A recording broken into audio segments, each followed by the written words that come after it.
William Byron wins, a legend is knocked out of the playoffs, and two big wrecks happen, but only one's being talked about. We'll get into why on this recap in under 5.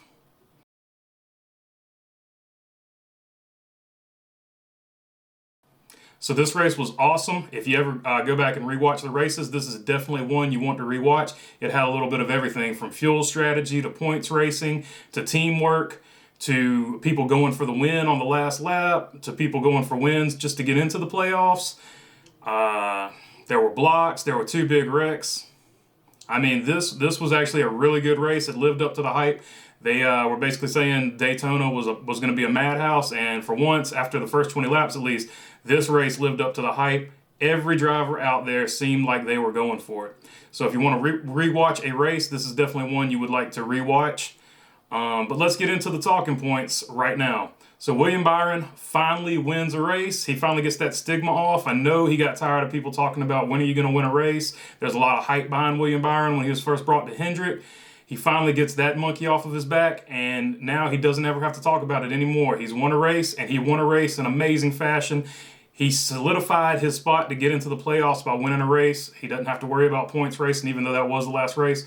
But he just did it in a really big way on the biggest stage. Daytona's the biggest track in NASCAR, and he won there for his first race, and it was awesome. Now, I know he's won some qualifying races at Daytona and stuff like that. This was his first points race that he won, so he finally gets people to shut down that conversation and stop talking about that. So that was a big takeaway from this, and he is in the playoffs with a lot of momentum going here.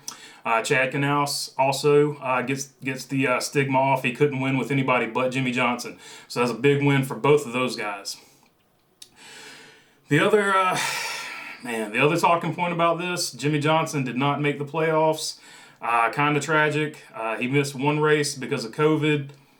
So there's that, but he still had plenty of opportunities to make this playoffs. Just bad luck continues to bite this guy this year at the last part of the season, last part of the regular season at least. He's still got 10 chances to win a race, but this has definitely got to be a disappointment. Self-admittedly, he's disappointed he didn't make the playoffs. But, man, tough way to go out for Jimmy. He got caught up in that last wreck between Hamlin and Logano, the wreck that's not being talked about, which we'll get to in a minute. But, man, it's really tough to see a 7-time champ, an 84-time winner in the Cup Series in his farewell season and not make the playoffs, man. It's terrible. It really sucks. I mean, there's no other way to put it. Pretty terrible. So we'll look at the finishing order here. Your top 10.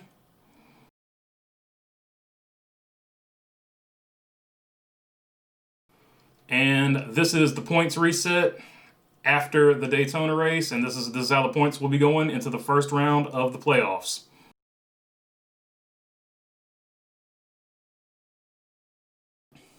So Jimmie Johnson not making the playoffs obviously is probably the big story. William Byron winning his race is probably the second biggest story, but there's a third and fourth story here.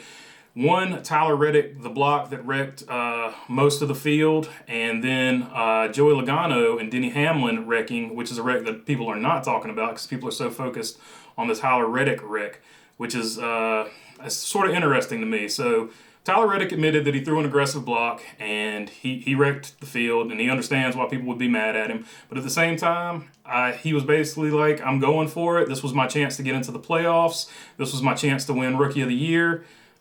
Which, by the way, is over with. Cole Custer is your Rookie of the Year via winning one race in dramatic fashion. But because he makes the playoffs and the playoff points mirror the rookie points, there's no way anybody can catch Cole Custer with his one win. So he is your Rookie of the Year. That's kind of controversial. I might cut a video on that later, but that's not what I want to talk about here. What I want to talk about here is Tyler Reddick throws the block, and that's the story everybody's talking about because he takes out a lot of people's favorite drivers there. So this is the story everybody's talking about. But it was just really an aggressive block for a guy trying to win and get into the playoffs. So I don't really see that as quite a big deal. I think more or less people are talking about it because it took out their favorite driver, which I understand. I'd be mad too. But yeah, that wasn't a big deal. I thought the more interesting wreck was Joey Logano and Denny Hamlin wrecking each other the last caution of the race. Going for the win, obviously. Hamlin just square hit Logano. Logano lost control. I don't think there was any...